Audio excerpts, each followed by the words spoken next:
Hi, I'm Mark Kuban. I'm Jackie Keast. We're self-appointed experts in content and making each other laugh. Welcome to our podcast on the Tools, where we talk about what we've been watching, reading, listening to and scrolling through. This week we'll be talking about TV reality series Naked Attraction and podcast It's Nice to Hear You. I'll be talking about Netflix series Old Enough and YouTube chef Nat's What I Reckon.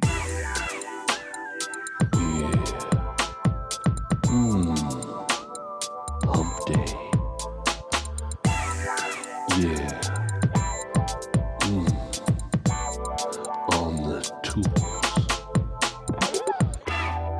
Hey, we're back. We're back. Look at you, JK. You're looking all refreshed and relaxed. Thank you.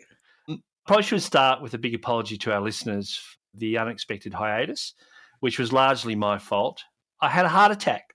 Yes, for reals. Mic drop.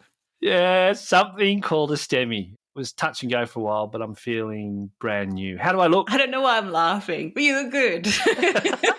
But before I forget, I'd like to give the medical staff at St Vincent's Hospital, Sydney, especially my new family at the Cardiac Unit 10 North and the New South Wales Ambulance Service, a huge shout out. We forget about the huge efforts our medicos and frontline personnel make and the hours they work. So thank you. Now, where did you go, Jackie? Because you've just returned too. Yes. Well, firstly, very glad you're still with us. Secondly, while you had a heart attack, I went on holiday. What a friend. You're such a good friend in my hour of need. Well, no, it was just afterwards, and it was already planned. I wasn't trying to, But I went to Belgium, and I went to Italy, and I went to London. Well, good for you. Yes, I'm one of those annoying people on Instagram posting their holiday. But yeah, no, I went to Belgium to visit family, and then the Italy and London part was the actual holiday. But yes, it was awesome. It was great. It was much better than having a heart attack. Well, yeah, I don't recommend. I've lost a bit of weight, as you can tell. But yeah, I don't recommend this as a diet. There are easier ways. There's easier ways to lose weight. Let me tell you. You have a newfound look on life. Do I? Yeah. Stay healthy. I think that's working for me. So what are you reviewing? I'm going to talk about, this is not a highbrow recommendation by any means, but I think it's fun. I think it's funny. It's a TV series called Naked Attraction, and I was introduced to it in London by one of my best friends, Ross, who I stayed with. And it's kind of what it sounds like. It's a British matchmaking show from Channel 4 where basically contestants whittle down their choice of a date by evaluating a series of naked bodies.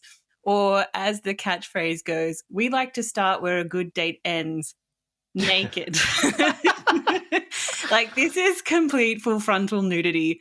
There is no blurring.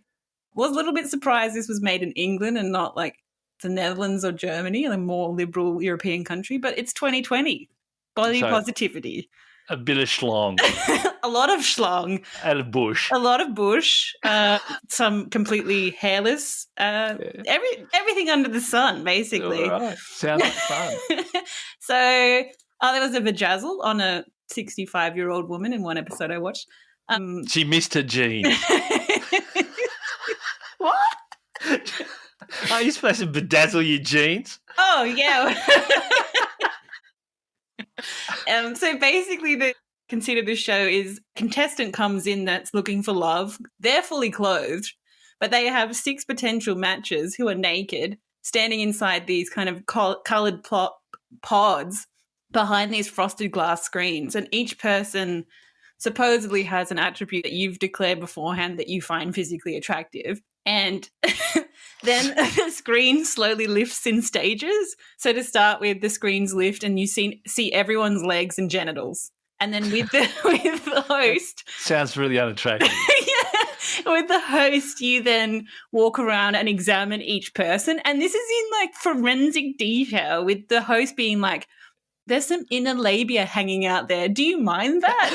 Or like, to use a modern parlance, he's got a bit of a chode. He's thicker than he is long. But a lot of ladies love a chode. And it's said as matter of fact and British as can be. So then you have to, from the genitals and legs alone, you then have to eliminate one person. And then they walk off set naked and like salute the person that just rejected them. But like, so then the screens lift to chest or boob level. Same again, you eliminate one. Then you get to see their faces, eliminate another one. Then they're, it's down to 3. You can hear their voices, eliminate one more. And by this stage, you're down to 2 people. And then you have to get naked as well, because that's only fair, right? And then you pick one. And you both put your clothes on and you go on a date in a bar or a restaurant, which the show also films. And it's usually terribly awkward. But as an introduction to the show, Ross made me purposely watch an episode with a contestant, Judith. I think this is the most famous episode of this show. But basically, she's a 57-year-old devout Christian, breast cancer survivor, full-time carer, and complete and utter hornbag. Like, she's sorting between 6 guys. And there's no kink shaming on this podcast, obviously. But we're only a minute in, and she's like, I love feet. I love to feel somebody's toes around my pussy. And I then felt like I was on acid as she proceeded to sing The Lord is My Shepherd on a Casio keyboard to a row of naked men, and then makes them dance and swing their penises about as she feels it's a good way to determine if they're good at sex. I don't think The Lord is My Shepherd is the song I would want to have sex to. But she sounds insane. And then she brings, this is not the end, and then she brings out a sponge cake for them to try. And as she's feeding it to them, she notes that she loves to use clotted cream in the bedroom and saying there is nothing better than having this at my vagina. I think Judith has a yeast infection. And so one of the guys chokes on the cake as she tells him this, and she says, don't worry, I'm a gagger.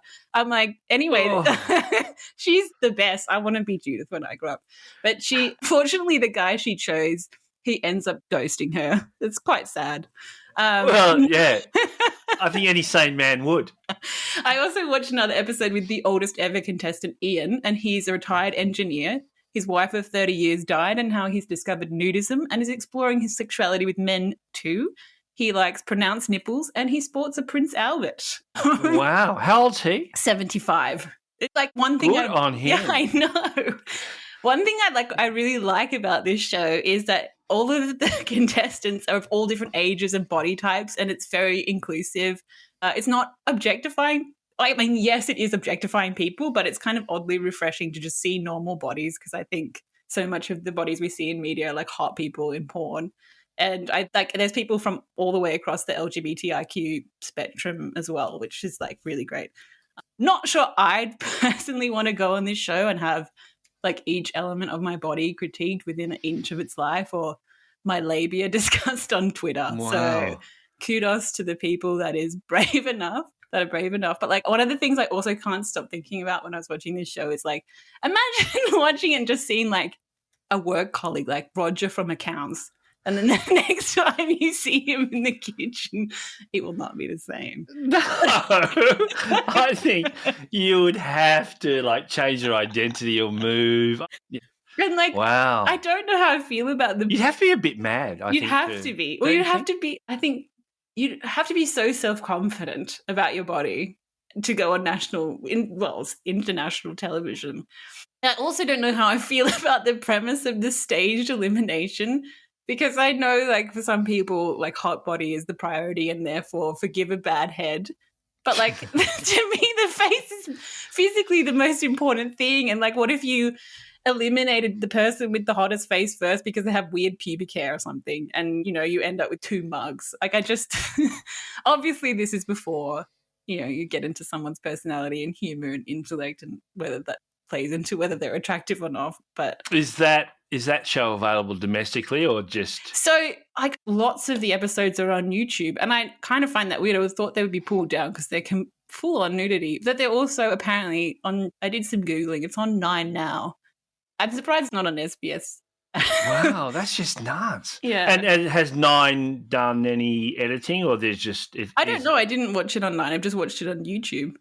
But Wow, okay. I'm waiting for the Australian version. I will not. No, we'll know somebody on there for sure.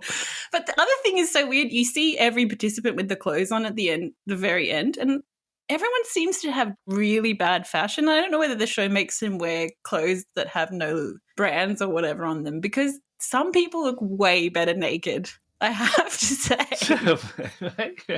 I'm going to check it out. All you need is headphones, remote control, long tools,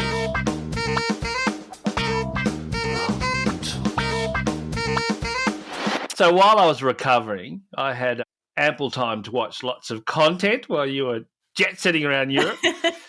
I discovered an amazing Japanese documentary series called Old Enough on Netflix.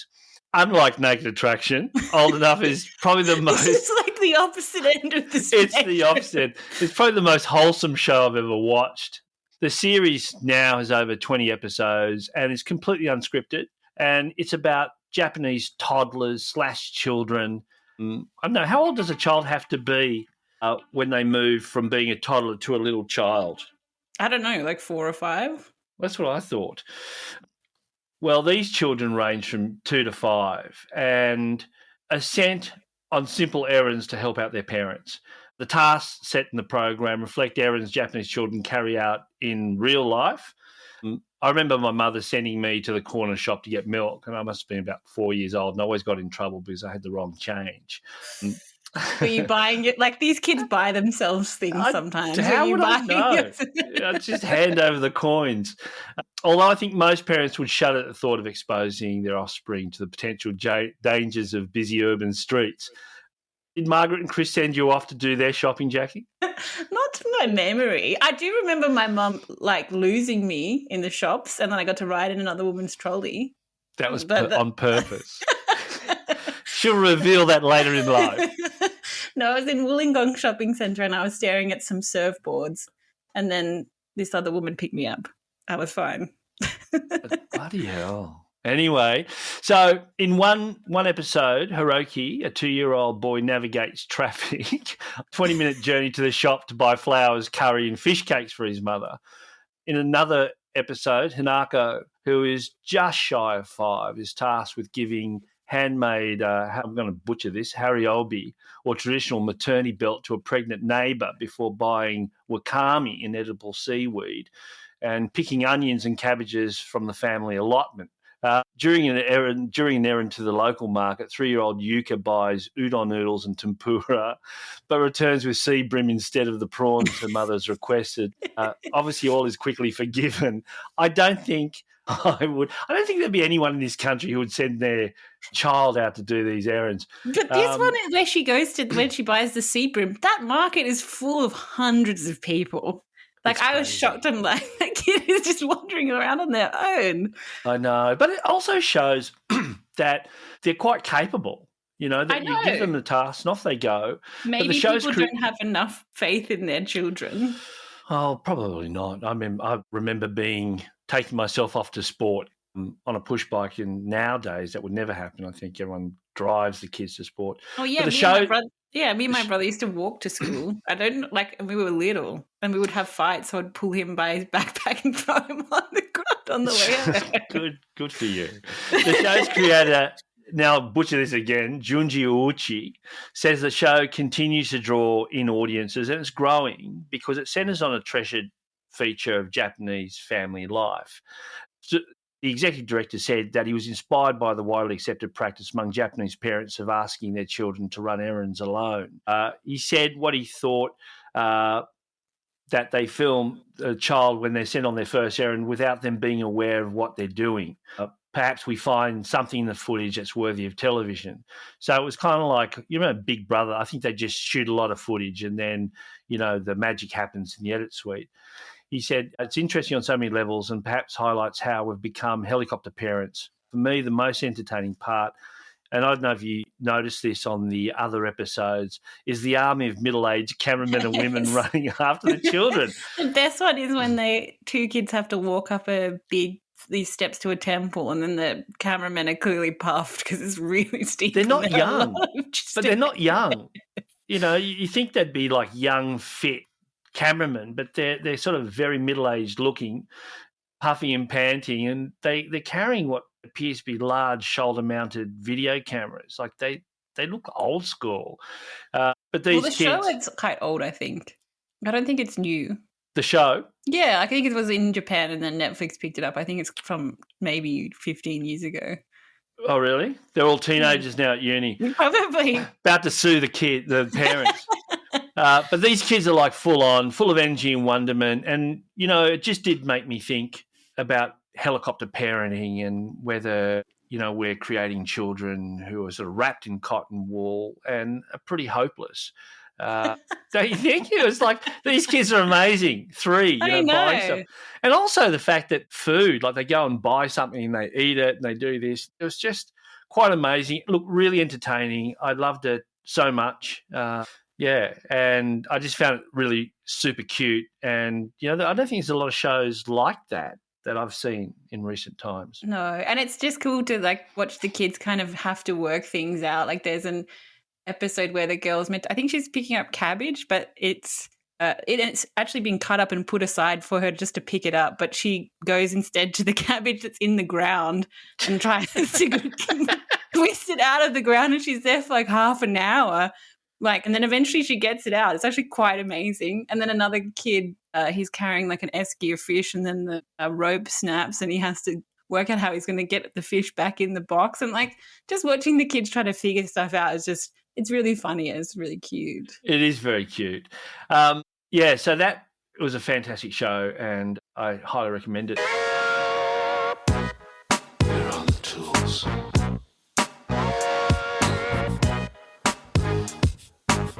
All you need is headphones. Tools. What else have you been watching?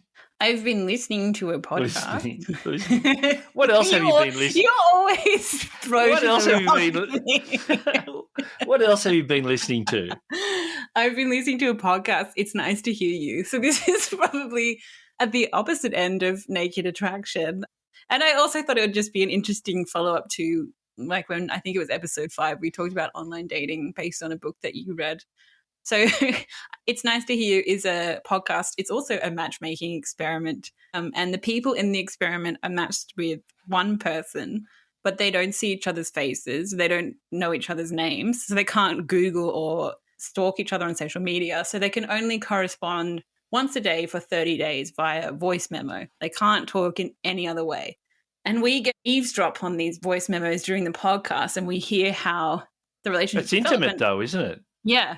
I think that's kind of the point. So, and like some of them end up together afterwards. So the podcast, it was created, and the experiment was created in 2020 by this woman named Heather Lee, who got laid off during the pandemic, and she had a lot of time on her hands. And I guess the background to this is she was also going through a breakup of sorts with this guy she calls Chester, except they weren't really together. It's more like this kind of undefined situationship sort of fizzled out. He cancels on her repeatedly to meet up, then texts less and less and less, and she just essentially stops responding to him because she senses that he's not interested in her. But the one thing that Chester did do during their time seeing each other, he would leave her voice memos about his day. And they weren't like voice notes he sent out of necessity because he was driving or something and couldn't text. They were like thoughtful, and she found it really intimate, and she felt really connected to him by these voice memos. How old is she?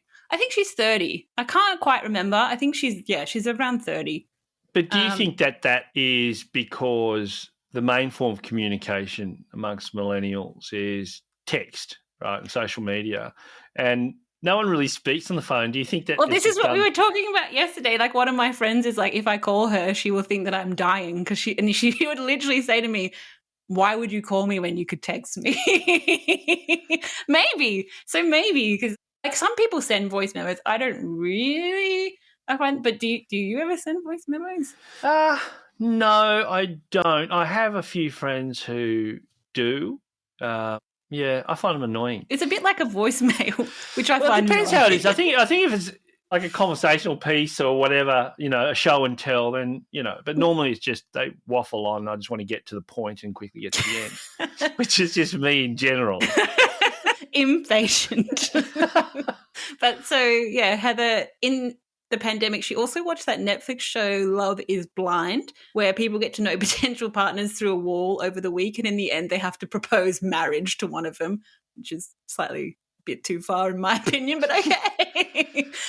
But so based on these two things, she ends up kind of obsessed with the romantic power of voice. So like a little bit like how our listeners have fallen in love with us through our voices in this podcast. It's an intimate medium, like we were saying. Medium. The voice. The voice. The voice.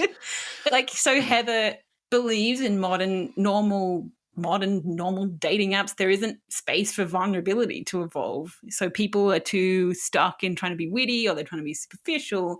So she decides to create an alternative. She wants to reverse the order in which we are attracted to people, emotions first, using voice, and then physical attraction. So she matches together all the couples. And to do this, she uses psychology studies from the 90s, the 36 questions. And maybe some people are familiar with this. There was a New York Times article about this study that went viral a few years ago, which is called To Fall in Love with Anybody, Do This.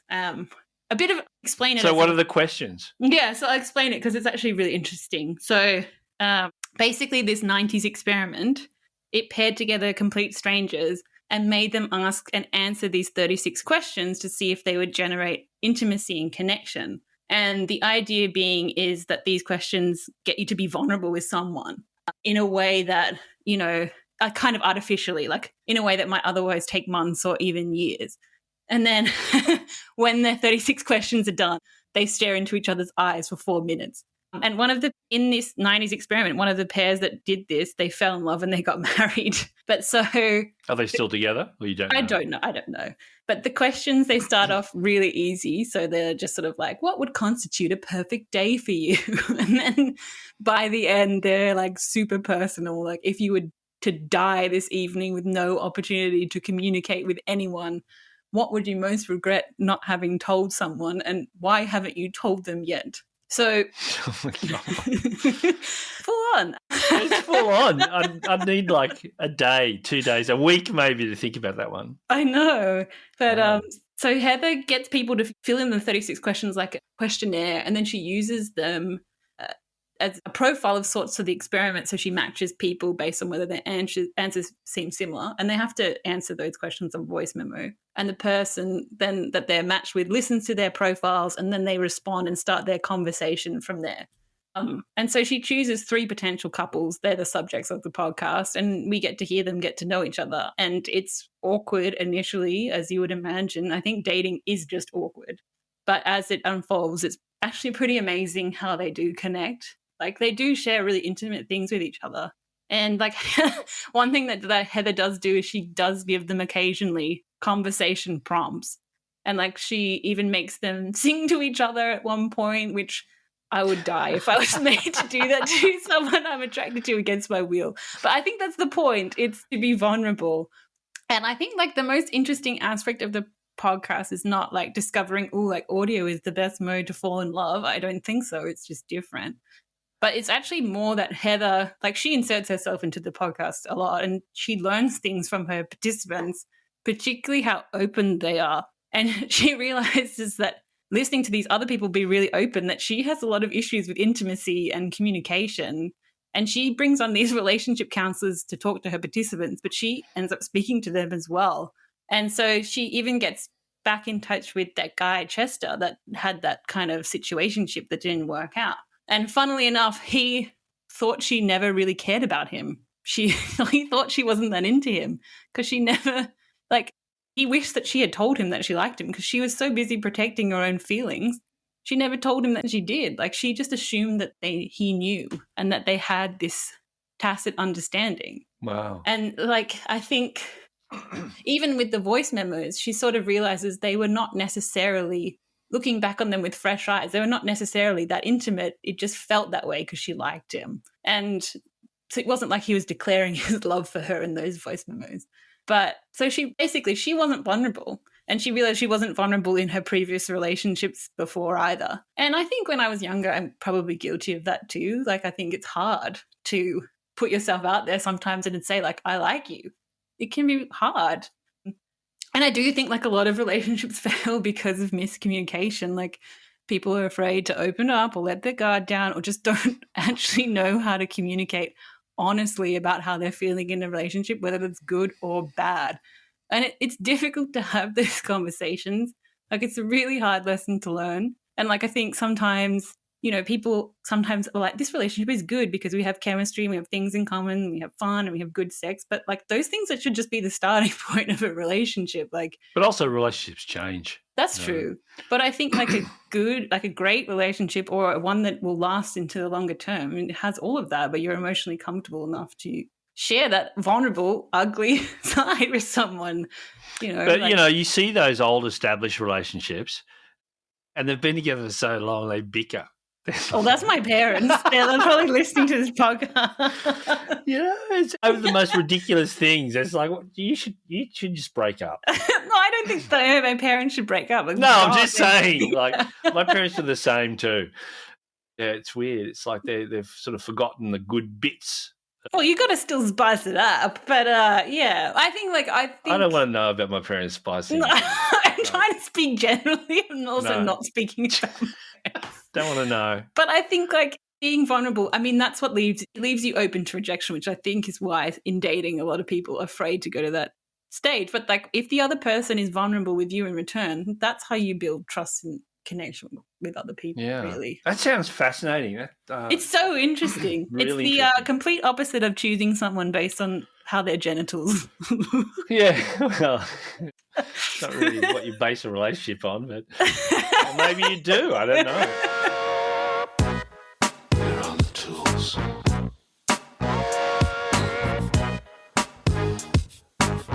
All you need is headphones. Remote control. We're on the tools. Yeah. So again, I don't want to harp on about being in hospital, but the food was pretty average. And you and I share a love of food, fine dining. So I discovered a YouTube channel titled Nat's What I Reckon. An Australian guy.